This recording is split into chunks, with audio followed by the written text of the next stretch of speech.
40 tahun udah waktunya kita istiqomah berjamaahnya.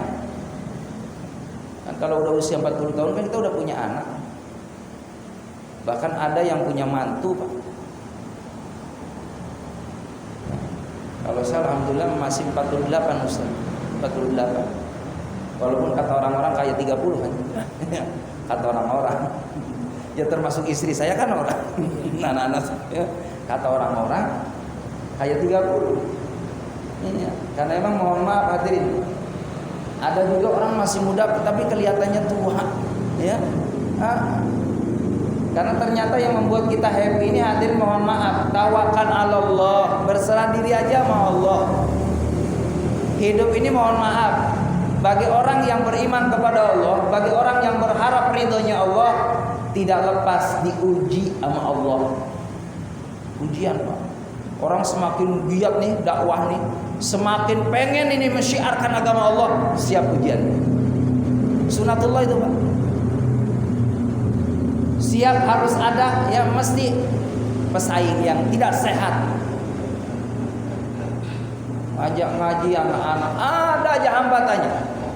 Fitnah lah, menjatuhkan nama kita, nggak perlu takut sama yang model begitu. Ada seorang murid datang ke guru. Ya Ustaz, saya ini nggak diterima dakwahnya di sana. Kata gurunya, kalau ada 10 orang, lalu ada orang yang tidak suka 1 orang, masih ada 9 yang suka sama situ. Lalu gimana guru kalau seandainya 9 orang tidak suka sama saya, masih ada 1 yang suka sama situ. Lalu bagaimana kalau 10 meninggalkan aku, wahai guru? Ada Allah. Asal nggak ditinggal sama Allah aja udah. Yang repot itu kita nyari orang, nyari sahabat, nyari itu yang namanya ya subhanallah. Orang-orang supaya kenal kita, supaya dekat kita, supaya bantu kita. Tapi tujuannya bukan karena Allah, akhirnya ditinggal sama Allah. Repot kalau udah ditinggal sama Allah. Kan Nabi begitu, Pak. Setiap Nabi itu Masya Allah sampai ada yang ditinggal semua, Pak. Gak ada satupun pengikut, Masya Allah. Kalau Nabi Isa 12 kaum Hawari. Kalau Nabi Nuh 80 yang ikut Nabi. Padahal 900 tahun Nabi Nuh, yang ikut 80. Dan Nabi Rasul dahulu mohon maaf, kalau udah melihat kaumnya susah diatur, ditinggal, masa bodoh ya Allah, terserah kau mau diapain kaumku. Beda sama Rasulullah. Nabi mengharapin ya Allah, biarin mereka sekarang kakek neneknya nggak suka sama saya, kali nanti anak cucunya saya seneng sama saya. Itu Nabi Muhammad. Makanya Nabi yang berhak nanti memberikan syafaat kepada umatnya dari zaman Nabi Adam sampai Nabi Muhammad, yang berhak memberikan pertolongan mandalladzi yashfa'u 'indahu illa bi'idznih, yang diizinkan sama Allah hanya Nabi Muhammad sallallahu alaihi wasallam.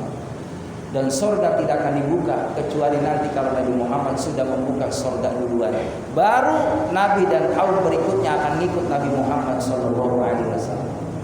Ini hebatnya kita, Pak. Makanya Nabi Musa itu iri. Dialog sama Allah, kata Nabi Musa, enak banget ya. Nabi Muhammad loh, Nabi terakhir, tapi luar biasa istimewa, di Isra dan di Mi'rajkan oleh Allah.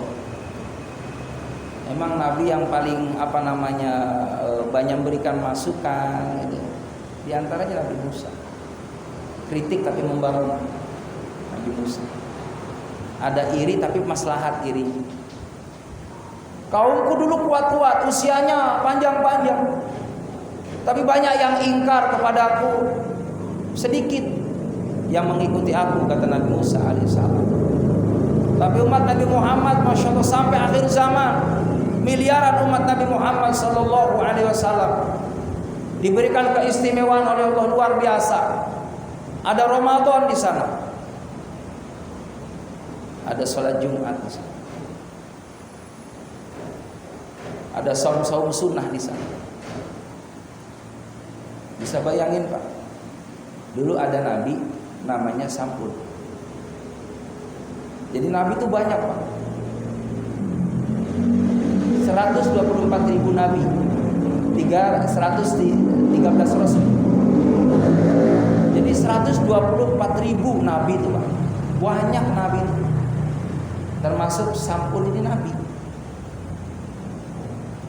Dulu ibadahnya jamaah rahimakumullah 80 tahun, paginya puasa, malamnya itu Masya Allah buat tahajud. Ya puasa, ya dakwah, yang ngajak berbuat kebaikan, malamnya ibadah kepada Allah. Habis 80 tahun tidak pernah bermaksiat kepada Allah Subhanahu wa taala. Nabi Sampul ini. Tapi sayang seribu sayang, dalam satu keterangan itu hikayat, tidak ada pengikutnya yang mengikuti daripada Sampul. Jamaah yang dimuliakan oleh Allah Subhanahu wa taala. Maka kata Nabi Muhammad setelah bercerita kepada para sahabat, maukah kamu minta kepada Allah diberikan pahala seperti Nabi Sampul? Maka Allah hadirkan keistimewaan bagi kita semua. Dihadirkannya di bulan Ramadan, dapat malam Lailatul Qadar, ibadahnya sama seperti ibadahnya Nabi Sampul. 80 tahun. Itu keistimewaannya. Maka hadirin jamaah yang dimuliakan oleh Allah Subhanahu wa taala, keistimewaan kita bagi umat Nabi Muhammad sallallahu alaihi wasallam, walaupun kita punya salah, punya dosa kepada Allah, kalau kita mau taubat kepada Allah Subhanahu wa taala dengan taubat yang sebenar-benarnya, insyaallah pintu taubat dibuka sama Allah. Makanya mohon maaf, kita nggak boleh suudzon sama orang, sama siapapun, tetap kita husnudzon, baik sangka. Sekalipun orang itu berbuat maksiat kepada Allah, hanya kita kewajibannya menasehati, mendoakan. Semua itu urusan Allah Subhanahu wa taala. Ini ada cerita hadirin. Seorang ulama, seorang aulia Allah, dia lewat di suatu kelompok yang mana orang itu jamaah rahimakumullah sedang berbuat maksiat kepada Allah Subhanahu wa taala. Dia asik sedang minum-minuman, sedang asik-asik, Masya Allah, dalam berbuat dosa kepada Allah Subhanahu wa taala. Maka lewatlah itu ulama orang soleh tadi, diketawain, dicela, dihina. Kata orang-orang pada mabuk tadi, orang-orang yang fajir, orang-orang yang jahat, orang-orang yang buruk, hidup enakan saya, wahai Ustaz, saya enak bebas, mau apapun nikmat gitu kan. Situ terpenjara. Memang dunia ini terpenjara hadirin bagi orang yang beriman, diatur sama Allah, nggak maunya kita. Ada makanan boleh makan, tapi yang haram nggak boleh. Tapi bagi mereka halal haram ya makan mereka karena nggak ada aturan. Maka diketawain ulama tadi, dan ulama hanya berdoa, ya Allah, mudah-mudahan mereka bisa berkumpul dalam surga dengan aku. Kata orang soleh tadi, nggak nyambung doanya. Dan doa itu jamaah rahimakumullah terdengar sama orang fajir tadi, orang yang berbuat dosa. Lah ini ulama didoa ya, dijelekin nama saya, malah ngedoain, ya Allah mudah-mudahan mereka bersamaku kelak engkau pilih di dalam surga. Orang tadi Pak ternyata dapat hidayah dari Allah Subhanahu wa taala dengan doa ketulusan dari hatinya, ya Allah, aku berbuat salah ini bertahun-tahun. Ada orang yang mendoakan supaya aku mendapatkan daripada ampunan Allah, kebaikan dari Allah, rahmatnya Allah. Bahkan mengajak, berharap mereka akan bersama-sama dengan orang yang baik tadi. Maka seketika itu pimpinan orang yang zalim tadi, orang yang berbuat dosa, berbuat maksiat, dia menyatakan, aku tobat malam ini. Silakan terserah kalian mau ikut atau tidak dengan saya. Sekarang saya tobat menyesal perbuatan yang buruk ini. Dan saya akan mengejar ulama tadi. Saya menyatakan kesalahannya, insaf kepada Allah, taubat dengan taubatan nasuha. Dan ternyata Masya Allah, ini orang jadi alim, hadirin jamaah rahimakumullah, dengan kekuatan doa orang soleh. Makanya ada ulama, mohon maaf, Kenapa pentingnya kita orang meninggal dunia kudu ditalkin? Allah, la ilaha illallah, la ilaha illallah. Kata ulama kalau sudah ya si jenazah itu dalam sakaratul maut, dia dibimbing, lalu ada gerakan bibir isyarat, dia mengikuti la ilaha illallah. Terdengar aja sedikit Allah, cukup, nggak usah dibimbing lagi. Karena itu sudah menyatakan bahwa mendapatkan ya insya Allah diberikan kemampuan oleh Allah, mampu mengucapkan la ilaha illallah. Udah selesai itu bimbingan pertama aja. Kalau sudah mengucapkan la ilaha illallah, insya Allah itu orang sudah mendapatkan husnul khatimah dari bimbingan talqin tadi. Makanya kata ulama, jangan pernah kita berburuk sangka sama orang. Bisa jadi ketika ditalqin ya rahimakumullah dari anak yang soleh, ternyata Allah pilih dia mampu mengucapkan la ilaha illallah. Bisa jadi secara zahir mungkin kurang amal ibadahnya, tapi di sisi lain setiap orang punya kelebihan masing-masing ibadahnya. Mohon maaf, ada orang yang suka baca Quran, tidak terlihat dia kesohor dalam sodakonya karena tidak mampu untuk sodako. Ada orang yang suka sodako tapi kurang saumnya, kurang jamaahnya. Mungkin ada amalia yang tahajudnya istimewa, duhanya istimewa. Nah yang lebih sempurna itu semua ajaran Nabi Muhammad diikutin, itu yang afdol. Tapi jangan pernah kita memandang sisi dari ibadah seseorang, karena bisa jadi keistiqomahan dalam ibadahnya itu yang menyebabkan Allah akan angkat derajat dia. Yang ada adalah berikan nasihat yang baik. Jangan pernah berburuk sangka kepada siapapun, karena sesungguhnya hidayah itu hak prerogatif Allah Subhanahu wa taala. Makanya dalam satu riwayat seperti itu, ada seorang bertanya kepada Rasulullah SAW, ya Rasulullah, kalau ada orang mau meninggal dunia, setahun lagi dia meninggal dunia, lalu dia taubat dalam 1 tahun itu, diterima atau tidak? Diterima, kata Nabi. Kalau setengah tahun dia mau meninggal, taubat setengah tahun, diterima nggak? Diterima. 1 bulan mau meninggal dunia, dia taubat, diterima nggak? Diterima. 1 minggu mau meninggal dunia, dia taubat kepada Allah, diterima sama Allah. Lalu 1 hari lagi dia banyak dosa, lalu dia taubat kepada Allah, diterima taubat hamba tadi? Kata Nabi, diterima oleh Allah.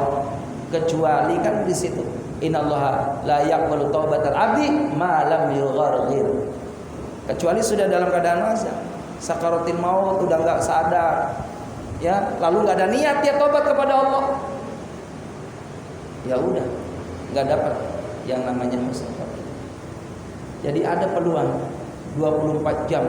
Dalam hadis qudsi, kalau ada hambaku berbuat dosa di pagi hari, Allah tunggu di malam hari. Kalau ada orang berbuat dosa di malam hari, Allah tunggu pagi harinya.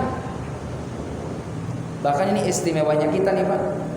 Kita nih orang yang ibadah, jamaah rahimakumullah, sholat berjamaah, ataupun kita mohon maaf kalau sholat di rumah, jangan tinggal baca Astaghfirullahaladzim alladzi la ilaha illa huwal hayyul qayyum wa atubu ilaih 3 kali.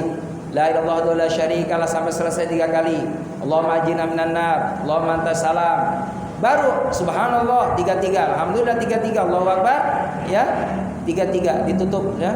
La ilaha illallah la syarikalah, lahul mulku wa lahul hamdu yumiitu wa huwa ala kulli syai'in qadir, wa la haula wa la quwwata illa billahil azim. Maka orang yang membaca itu, kalau ada dosa, dosanya seperti buih yang ada di laut, Allah hapus dosanya dengan membaca zikir tadi. Apalagi Pak, saya baca dalam kitab itu orang yang membaca nih, raditu billahi robba wa bil islami dina Muhammadin nabi wa rasulah. Di setiap membaca asyhadu an la ilaha illallah, muazin kita jawab. Pokoknya kalau kita dengar ada azan Pak, jangan nggak jawab. Itu ada keistimewaan dari Allah. Allahu akbar, Allahu akbar, Allahu akbar, Allahu akbar. Kalau kata ulama selingi dengan doa di setiap celah ajan itu. Ya. Waktu-waktu jedahnya ajan. Minta sama Allah itu saat yang baik untuk munajat kepada Allah. Baru ketika membaca asyhadu an la ilaha illallah, asyhadu anna Muhammadar Rasulullah, raditu billahi rabba wa bil islami dina wa bi Muhammadin nabiyya wa rasulah. Dibaca di saat membaca itu insyaallah Orang tadi akan diberikan keistimewaan oleh Allah, kuat iman Islamnya oleh Allah. Bahkan dalam satu riwayat, insya Allah dia akan mendapatkan pertolongan dari Nabi kita Muhammad sallallahu alaihi wasallam dengan membaca doa tadi. Kalau kata ulama ada lagi, saya baca itu. Ya, di saat ya, asyhadu anna Muhammadur Rasulullah, supaya ini Pak, supaya matanya selalu cerah ya sampai tua. Marhaban bihabibi wa qurratu aini. Lalu ditiupkan dari dalam, diusapkan ke mata. Itu insya Allah mata kita akan selalu bersih, jauh daripada yakmin dan lain sebagainya. Itu diantaranya.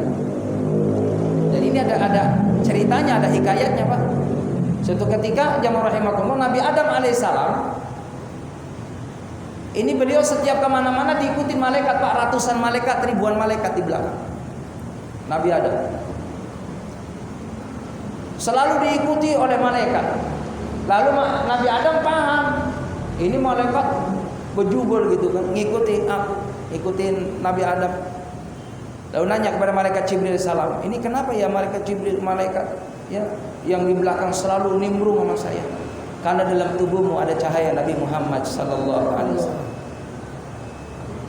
Lalu Nabi Adam minta sama Allah, ya Allah, aku ingin tahu ya Allah, pindahkan jangan ada di dalam tubuhku, aku ingin lihat di depan cahaya Muhammad. Maka minta sama Allah, terpancarlah cahaya Nabi Muhammad SAW. Maka malaikat yang di belakang itu semua berbalik di belakang cahaya Nabi kita Muhammad SAW. Baru hadirin, dalam satu hikayat itu Nabi Adam tadi membaca, ya Habibi, ya wa qurratu aini. Maka diusapkan ke matanya dan kembali lagi cahaya itu pada tubuhnya. Jadi memang Nabi Adam itu ya ada tubuh, di dalam tubuhnya ada cahaya Nabi kita Muhammad SAW. Dan setiap nabi-nabi itu juga sama hadirin, ada cahaya Nabi kita Muhammad SAW. Kenapa Nabi Nuh alaihissalam diselamatkan dari banjir, tidak kena ya korban dari bencana musibah banjir bandang? Kan ada cahaya Nabi Muhammad SAW. Nabi Ibrahim kenapa nggak mempan dibakar? Ada cahaya Nabi Muhammad SAW. Jadi setiap Nabi dan Rasul itu, para aulia Allah itu semua mendapatkan cahaya Nabi kita Muhammad. Jamaah yang dimuliakan oleh Allah Subhanahu wa taala. Dan memang dalam satu riwayat, subhanallah, Nabi Adam itu sampai meninggal dunia Pak, yang makamin adalah para malaikat Allah. Karena senangnya para malaikatnya Allah, di dalam tubuh Nabi Adam ada cahaya Nabi Muhammad SAW. Menjelang akhir hayat Nabi Adam alaihissalam, jamaah rahimakumullah, dipanggil anaknya termasuk istrinya Hawa. Karena udah punya isyarat, ikhlaskan saya akan menghadap Allah. Orang-orang dipilih Allah tuh udah tahu Pak kapan bakal meninggal dunia. Sampai aulia Allah, wali Allah. Udah Isa ya Pak. Insyaallah kita sambung kembali pertemuan yang akan datang. Ketika Nabi Adam meninggal dunia, yang mandiin adalah malaikatnya Allah, yang menguburkan malaikat Allah. Itu saja, Allah alam bisawab. Yang benar dari Allah, yang salah dan kedai saya. Subhanallah walhamdulillah, asyhadu an la ilaha illallah, astaghfiruka wa atubu ilaik. Walhamdulillah. Assalamualaikum warahmatullahi wabarakatuh. Waalaikumsalam.